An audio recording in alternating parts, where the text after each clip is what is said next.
Amis du Seigneur, bonjour à tous et à toutes. Nous sommes aujourd'hui le 16 février 2022. Vous faites bien de vous connecter sur cette chaîne pour la halte spirituelle pour la journée. Installez-vous bien, c'est parti. Nous sommes en Marc au chapitre 8, versets 22 à 26.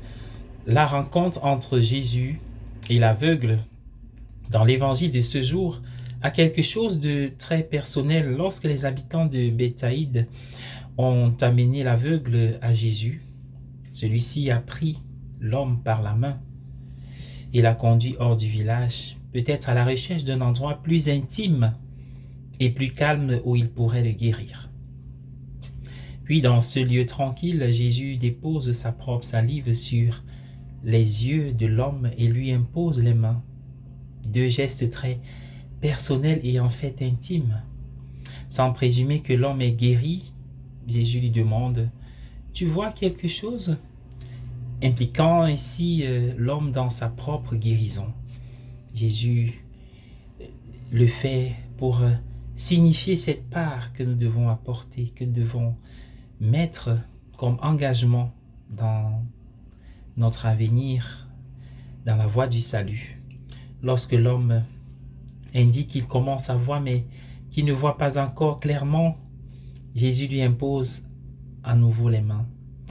Ce n'est qu'à ce moment-là que l'homme a pu voir tout clairement et distinctement. Jésus pouvait maintenant le renvoyer chez lui sans avoir besoin de le prendre par la main.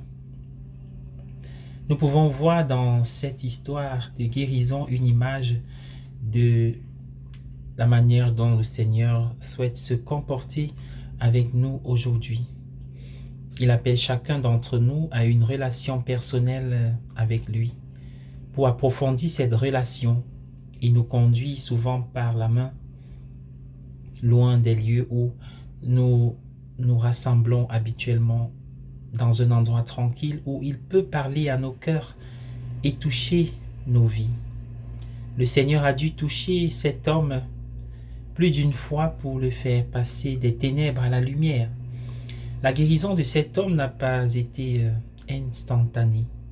Nous avons besoin du contact répété, de la présence du Seigneur, si nous voulons continuer à avancer vers une lumière toujours plus grande, la lumière de l'amour vivifiant du Seigneur, grâce à laquelle nous pouvons tout voir clairement. Le Seigneur continue à nous appeler hors du village et il attend de nous que nous continuions à répondre à son appel. Bonne journée à tous et à chacun. Je vous invite à prier avec moi la prière des anges aux anges gardiens.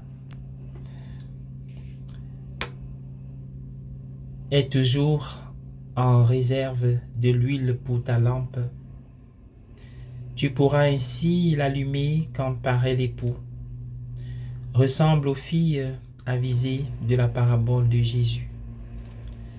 Tu ne connais ni le jour ni l'heure de ton passage dans le royaume éternel du Père des cieux. Tu ne connais ni le jour ni l'heure où Jésus passe dans ta vie, où il attend de toi l'amour, l'attention, l'hospitalité. Au nom du Père et du Fils et du Saint-Esprit. Amen.